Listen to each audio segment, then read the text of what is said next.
Olá, seja muito bem-vindo ao nosso Café Teológico aqui pela Rede Evangelizar de Televisão. Mais uma vez, aqui do L'Express Café, no centro da cidade. Hoje o nosso tema é um tema que parece que está um pouco fora de moda. Não violência.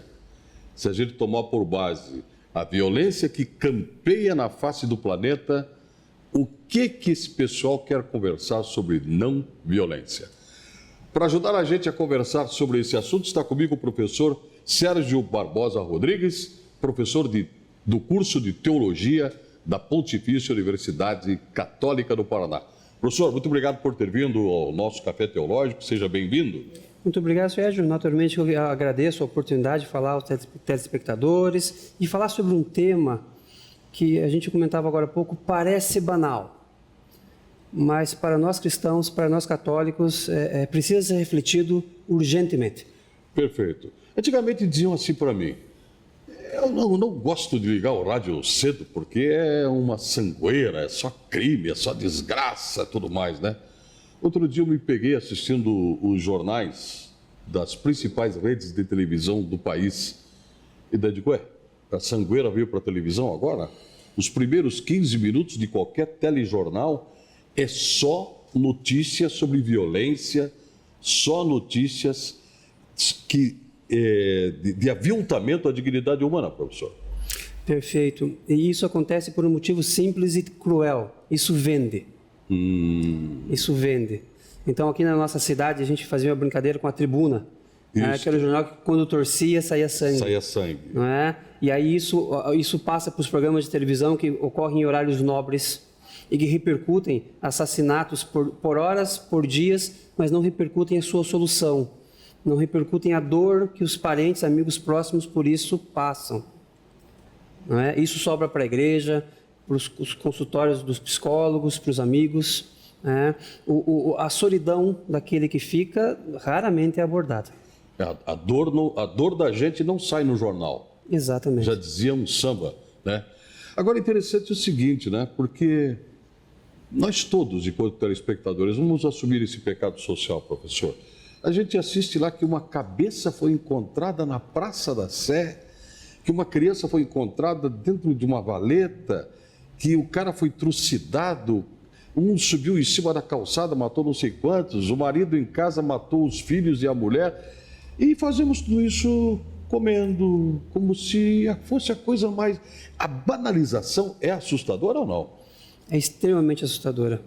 Ao menos ao meu ver, nós entregamos a um estilo de vida que nos afasta de Deus, que nos afasta de nós mesmos e que nos afasta das pessoas que a gente ama. Temos muito tempo para cuidar do trabalho, da carreira, e que fique claro que isso é importante, né? Mas vamos diminuindo o tempo para conversar e dialogar com Deus, para a leitura e a escuta atenta à palavra e até a atenção às pessoas que estão dentro da nossa própria casa. Então, eu não vejo problema na internet ou nos celulares, né?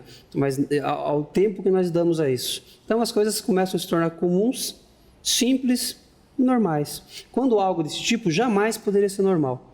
Isso deveria ferver o sangue das pessoas e deixá-las indignadas. Isso já não vai ocorrendo porque nós fazemos outras escolhas que nos afastam, infelizmente, da condição de ficar chateado, ou nervoso ou indignado com isso. Antes da gente entrar na questão cristã propriamente dita, por exemplo, falar de um líder, como foi Mahatma Gandhi, por exemplo, né? Seria, se você contar a história de Gandhi hoje para alguém que viva no meio de toda essa violência, pode soar como uma utopia já acontecida, por mais paradoxal que isso possa parecer ou não? Certamente, certamente. Isso foi em outra época, era um outro povo, nós não temos tempo para isso. Era bem provável que a gente encontrasse respostas assim, como encontramos com a Bíblia. Mas quem consegue seguir a Bíblia na sua totalidade? E nós rapidamente respondemos, Jesus e aqueles que se propõem a fazer o que ele faz. A pergunta é se alguém está disposto a fazer o que Gandhi fez na época dele para alcançar a paz. Está disposto a fazer isso hoje? Talvez a resposta seja, de certa maneira, assustadora. Quando a gente olha para o Evangelho e Jesus diz claramente, eu não vim para abolir a lei, né? Eu vim exatamente para dar sentido à lei, né? Mas em determinado momento do Sermão da Montanha ele diz assim: vocês ouviram o que foi dito aos antigos, olho por olho, dente por dente. Né? O que era essa história? Vinha o camarada, matava o irmão desse, e ia lá e matava o irmão daquele. Né? Olho por olho, dente por dente. Jesus muda radicalmente, diametralmente essa questão, dizendo assim: eu, porém, vos digo, amem os vossos inimigos e orem pelos que vos perseguem. Jesus está fora de moda, professor? Jesus apresenta uma nova moda. Isso é interessantíssimo.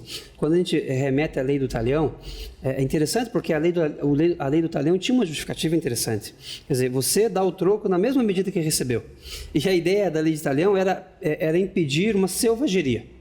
Eu mato alguém da sua família e você mata dois da minha porque a sua coleira é grande. Então tem um certo equilíbrio, se pudermos pensar assim. Né? Quer dizer, você pode se vingar até esse nível. E Jesus então vai falar, mas violência é resposta para a violência? Quando que você gerar violência para o outro vai resolver a violência que você sofreu?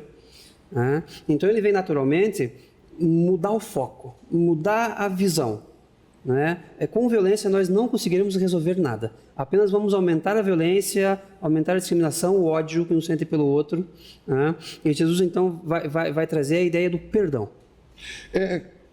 Se nós olharmos a palavra antigos, Jesus está se referindo a naquele tempo antigo era assim.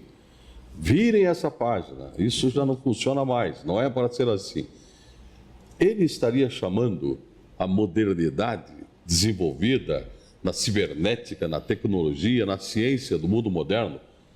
Olha os antigos de volta aí. Olha, eu tenho ideia que sim, pode parecer um pouco agressivo da minha parte, sim. Mas quando ele fala antigo, eu posso imaginar que é aquele que não consegue olhar mais para aquilo que é essencial. Então a gente tem que imaginar que a vida sempre é essencial.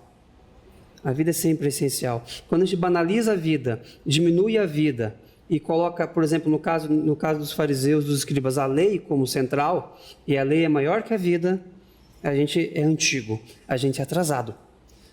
Então, na sociedade onde o espetáculo, o consumo, a fama podem ser entendidos como maiores que a vida, então não tem avanço nenhum. Não tem avanço nenhum. Nós estamos na contramão, exatamente, né? Só para buscar, eu acho que as palavras elas têm uma força muito grande e a gente não se atém à força das palavras. Dias atrás eu fui atrás de um perfume que eu ganhei algum tempo atrás e quis adquirir de novo. Cheguei na loja e a moça falou assim: não existe mais a essência, por isso que ele não é mais fabricado. Então daí me veio essa questão da essência. O que é? A essência é aquilo de mais precioso que existe num contexto. Certamente. Dá para dizer assim, simplesmente? Com toda certeza. Então, quer dizer, aquela planta de onde sai o perfume, a essência que trazia aquele perfume suave, bonito, perdeu-se. Nós perdemos a essência do existir e do viver, professor? Estamos perdendo, pelo menos? Estamos caminhando fortemente para isso. Porque somos seres humanos, somos criados por Deus. Eu comentava hoje de manhã na aula a imagem e semelhança. E perguntava para os alunos, nós somos iguais a Deus? Não. Mas somos criados próximos a Deus e convidados, ao seguir o exemplo de Jesus, se tornar cada vez mais próximos de Deus. Quando a gente não cai na armadilha de não seguir Jesus, de não tentar viver a vida cristã na sua completude, a gente se afasta de Deus e se afasta daquilo que é humano. E essa é a grande dificuldade. Se torna menos humano. E por isso passa a entender certos comportamentos como normais. O grande problema, então, é que nós vivemos nesse contexto de violência, perdemos a capacidade de indignação. Certamente. Tristemente, mas certamente. Não nos indignamos mais. Isso é assim mesmo. E aí, o que eu posso fazer para mudar? É assim. O que tem a ver com isso? Nós perdemos sentido de comunidade também, né? Eu e o meu gueto Se ninguém me atrapalhar e eu não atrapalhar ninguém, está tudo bem, eu não tenho nada com isso. E essa é uma palavra-chave para a gente, comunidade. Comunidade. E é uma palavra que se perde na pós-modernidade. Quer dizer, Jesus, quando fala que não vem mudar a lei, mas fazê-la valer na sua completude, traz a ideia do reino, da instalação do reino de Deus. E o reino de Deus é para essa comunidade que aceita essa boa nova. E o cristianismo, então, é uma religião eminentemente comunitária. Então, eu tenho que prestar atenção no outro. Eu encontro Jesus em você. Eu encontro Jesus nas pessoas que eu cruzo todo dia na rua, no meu trabalho, nas pessoas que de alguma maneira eu toco, positivamente ou negativamente. Se eu paro de enxergar Jesus nelas, se eu paro de enxergar a importância nelas, elas de fato podem sofrer, podem padecer, não é mais um problema meu. Então, naturalmente, a gente fala em aldeia global, em mundo interligado, então consegue saber notícias que estão acontecendo no Japão agora, mas muitas vezes não consegue observar os problemas e mazelas que a pessoa que está do nosso lado sofre. Nós estamos vivendo um momento, professor, de relações virtuais, de contatos à distância, mas não se consegue ser próximo, às vezes, para aquele da nossa família que está do outro lado da mesa? Infelizmente. Infelizmente. Então, a gente brinca com o que é moderno, né? Você já tem o WhatsApp no seu celular e você manda, então, pelo WhatsApp a foto das pessoas, às vezes, almoçando, mas sem conversar. Uma coisa que me preocupa muitas vezes nas salas de aula é que a gente tem pessoas, infelizmente até durante a aula, com as notícias do Facebook, às vezes falando bem da aula, às vezes falando mal da aula, às vezes falando de outra coisa. E ele passa o semestre todo na aula e não consegue notar que um colega perdeu um ente querido. Um colega que está com ele todas as manhãs ou todas as noites. Que um colega tem depressão. Então ele consegue ter acesso a milhares de notícias ao mesmo tempo, com imagens, com músicas, com fotos. Né? Mas por decidir gastar seu tempo e sua energia para estar antenado, para estar plugado, muitas das vezes ele não consegue o tempo para prestar atenção naquele que está próximo, cabisbaixo, triste, porque tem um problema e muitas das vezes esperava uma palavra amiga. Mas será que não é exatamente por isso? Porque esse que está do meu lado me incomoda. Esse vai exigir de mim. Perfeito. E esse tablet, esse instrumento, eu coloco ali e me livro dele, eu desligo, não tem problema nenhum. E aí é algo, e se a gente crer nisso, é algo agressivo. É algo agressivo. Porque aí eu não tenho preocupação com a minha comunidade. E nós, seres humanos, somos sempre ligados a uma comunidade. A comunidade familiar, a comunidade do trabalho, a comunidade do estudo. A gente não consegue viver fora de comunidade. Perfeitamente. A gente vai fazer um intervalo e voltamos em seguida, falando mais no Café Teológico de hoje, aqui direto do L'Express Café, sobre não violência. Nós abordamos um pouco da violência nessa primeira parte. Agora vamos, na segunda parte, falarmos do grande desafio que é ser cristão e dar uma resposta diferente para um mundo que é extremamente violento. É só o tempo de tomar um café e a gente já volta.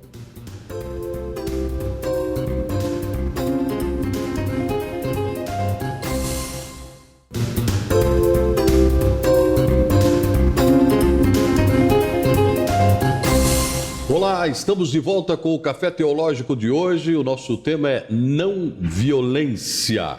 E quem está conosco conversando sobre esse assunto é o professor Sérgio Barbosa Rodrigues, professor do curso de Teologia da Pontifícia Universidade Católica do Paraná. Na primeira parte do nosso programa de hoje, nós falamos sobre a violência, as mais variadas formas de violência que são utilizadas no mundo de hoje e que nos assustam. Assustam algumas pessoas, outras a violência passa batida, é uma coisa que a gente não consegue entender.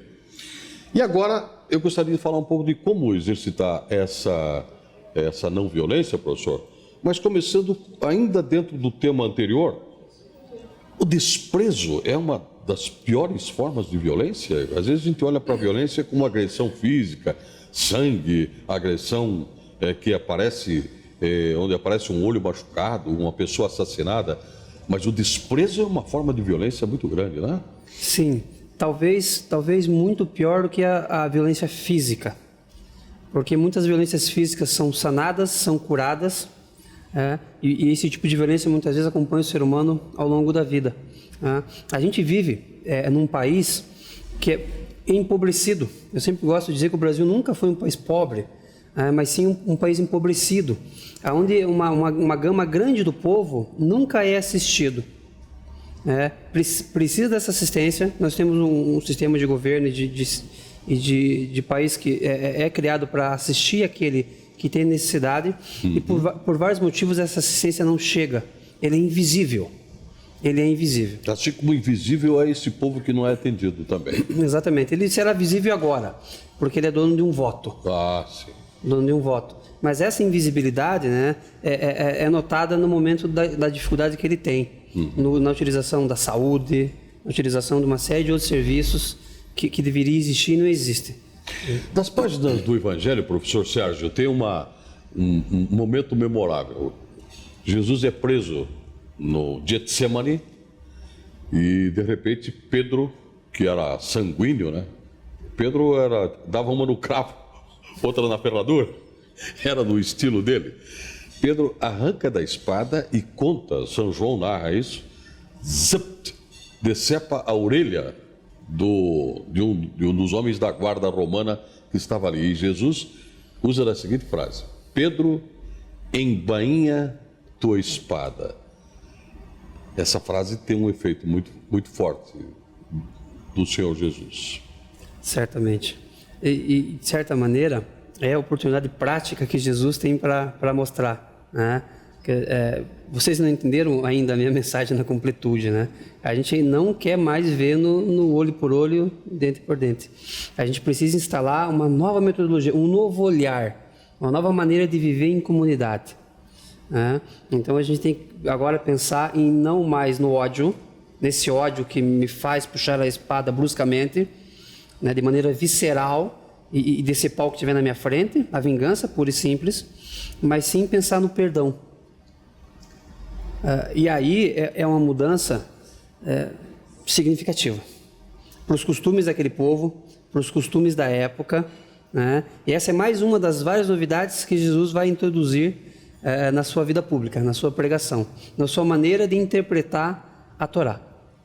Quando Jesus diz as interpretações teológicas e a exegese que é realizada, ela é muito... existem, às vezes, muitos viés diferentes, né? Então, eu perguntaria o seguinte para o senhor, professor. Quando Jesus diz, se alguém bater na tua face direita, oferece também à esquerda, ele não está dizendo exatamente isso, quer dizer, você vai apanhar 2 vezes. Ele não falaria uma coisa dessa. O que ele quer dizer com essa mostre a outra face? Você veja, e aí a gente já ouviu muitas interpretações, né, desse mesmo texto bíblico, e certamente ouvirá muitas ainda, né? Então, claro que a gente deve ser, como Jesus sempre foi e também foi chamado, manso e humilde de coração. Então, evidentemente, quando você leva um tapa na sua fronte, uma das interpretações é: ofereça a sua fronte antes que você ofereça a mão para revidar, antes que você queira revidar. É claro que ele não quer que a gente apanhe 2 vezes, que fique na mão do captor, da mão daquele que lhe puniu, que lhe bateu. Mas também, essa é outra passagem, nesse caminho de mudança que Jesus propõe. A outra face seria a face do não revidar. E a face do perdão. A face do perdão. A face daquele que, antes de pensar na vingança, pensa no porquê que o irmão faz isso com ele e procura o diálogo, procura a paz, e não um simples revide, porque o fato de eu ter apanhado automaticamente não me dá o direito de revidar e bater em você. Por mais que isso seja vexatório, por mais que isso de fato mexa com os brios de nós seres humanos. Então a gente pode pensar, dá outra face na medida.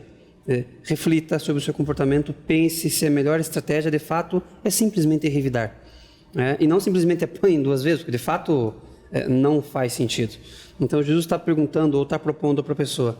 Nós temos que imaginar novamente que a violência não é a resposta para a violência. Então isso é uma interpretação que me parece razoável. Razoável. E o perdão vem de reflexão. O perdão vem de muita paz no coração, porque ser ferido, ser atacado, naturalmente nos coloca na defensiva, nos coloca com medo, alguém nos atacou. A gente está falando de uma sociedade de violência. Muitos de nós hoje aqui correm o risco real, infelizmente, de ser assaltado quando está retornando para casa depois do trabalho. No ônibus, no carro, no sinaleiro. Então, muitas das vezes, como nós temos um Estado que também não cumpre com a sua extensão, a gente vive no estado de alerta. De alerta pleno. Então, eu tenho que me proteger, eu tenho que estar atento, e eu tenho que me vingar, porque ninguém me protege. E aí, claro, você já tem uma tendência a estar tenso. Alguém quer me assaltar, alguém quer me roubar, alguém quer fazer mal para mim. Nessa eu tenho que me defender, infelizmente. Essa semana, eu fazendo algumas reflexões sobre alguns trechos da Sagrada Escritura, um deles dizia bem assim: venha a nós o vosso reino. E o exegeta que estava interpretando hoje dizia assim: quando você reza esse trecho do Pai Nosso, você não está pedindo um reino que vem do céu, do alto e nem de fora. Ele fala assim: o reino de Deus que está dentro de você é que você está pedindo. Venha a nós o vosso reino que está aqui e que não se manifesta nas nossas atitudes, que não se manifesta na nossa vida cristã. Ele fica escondido, por isso que o reino acaba não acontecendo. O que você acha dessa interpretação, professor? É feliz na medida que a gente sempre aponta o dedo para o outro. Para o outro. Acabei de comentar, às vezes o Estado não faz sua parte, de fato às vezes não faz, mas o quanto que a gente também favorece a paz, não é isso? Favorece, João Paulo II tinha uma expressão muito bonita, que é a cultura da paz, que inclusive nós temos uma campanha grande na cidade hoje que fala disso, e muita gente fala disso. Então tem um mandamento muito conhecido: não matarás. Então, pois bem, se eu não mato ninguém, eu já cumpri o mandamento? Não.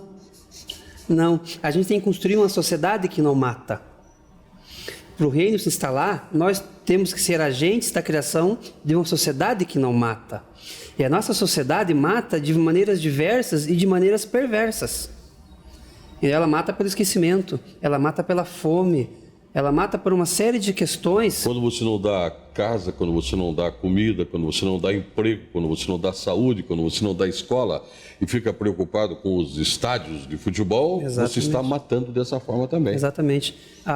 O Jung Mo-sung é um teólogo que trabalha com economia. Ele tem uma ideia bonita chamado pecado social. Pecado social. Então a gente vai dizer que é culpa de Deus. Mas Deus não cria essas mazelas sociais, não desvia os valores que nós desviamos, não só agora com a Copa, mas ao longo da nossa história, o quanto de dinheiro que nós desviamos para o bolso de apenas poucas pessoas. Esse pecado é um pecado que nós causamos. Então, de fato, nós não permitimos que o reino se instale, porque nós estamos construindo uma sociedade que mata, uma sociedade que divide, que afasta aquele que nós não queremos que fique perto, porque não é bem sucedido, não faz parte do consumo. Então, de fato, e por isso a força que o Pai Nosso tem. Quando a gente vai permitir que o reino se instale, quando que nós vamos ter um comportamento que propicie essa instalação do reino? Como, professor, como pergunta final, como topar esse desafio que vem das páginas do Evangelho, que vem de alguns exemplos de grandes pacificadores da humanidade, como Luther King, por exemplo, como Mandela, como o próprio Gandhi, que foram seguidores do Evangelho e pagaram com a própria vida por isso, muitos deles. Como nesta sociedade tão visceralmente violenta, viver estes valores que são propugnados pelo Evangelho? Uma pergunta boa. Como toda pergunta boa, difícil. No entanto, eu gostaria de responder com pensando em duas coisas. Eu imagino muito fortemente que a gente precisa trocar os discursos. Nós precisamos começar a ouvir discursos novos, porque muitos discursos foram criados, não são verdadeiros e nós estamos reproduzindo. Em 2009, Barack Obama, o presidente dos Estados Unidos, ganha o Nobel da Paz. E o que me chama a atenção é que no discurso dele ele fala de guerra o tempo todo. Isso me passou pela cabeça. E a gente vai, então, e você abaliza esse discurso, mas era necessário. Isso de fato era necessário? Não faz sentido. Mas a gente assume esse discurso e depois profere esse discurso. E esse discurso se torna verdadeiro. Nós temos que mudar os discursos. Mesmo porque paz não é ausência de guerra. Isso, eu não tenho dúvida disso. Perfeito. Isso é um ponto importante. Exatamente. E nós temos que assumir novos discursos. É sobretudo aquela pessoa que tem fé. E como que nós assumimos novos discursos? Ouvindo um discurso diferente. Nós temos uma oportunidade boa de ouvir um discurso diferente nas missas, na hora da homilia. E uma homilia que demonstre para o nosso povo, demonstre para nós como instalar o reino. Como ser um cristão, como ser um católico manso e humilde de coração, como Jesus era. Porque a gente pode pedir, e vai ter que pedir para que cada um faça a sua parte. Mas se cada um de nós segue o exemplo de Jesus, é manso e humilde de coração, nós não vamos gerar violência. A gente vai estar dando um passo importantíssimo para que a violência se diminua na prática. E isso não é mágica, isso é processo. Naturalmente. A gente precisa querer que o reino aconteça, ajudar que o reino aconteça. Perfeito. Né? Professor Sérgio Barbosa Rodrigues, o tema realmente é instigante, é muito interessante, muito pertinente, e eu fiquei muito feliz com a sua presença aqui. Quero agradecer de todo o coração o amigo ter vindo até o Café Teológico para falar com a gente sobre não violência. Muito obrigado. Eu que agradeço, permaneço à disposição, é sempre uma alegria estar aqui. Obrigado ao professor Sérgio, obrigado a você que acompanhou o nosso programa. Aqui direto do L'Express Café, mais uma vez, nós apresentamos o Café Teológico. Muito obrigado pela sua participação, pela sua audiência e até o nosso próximo encontro.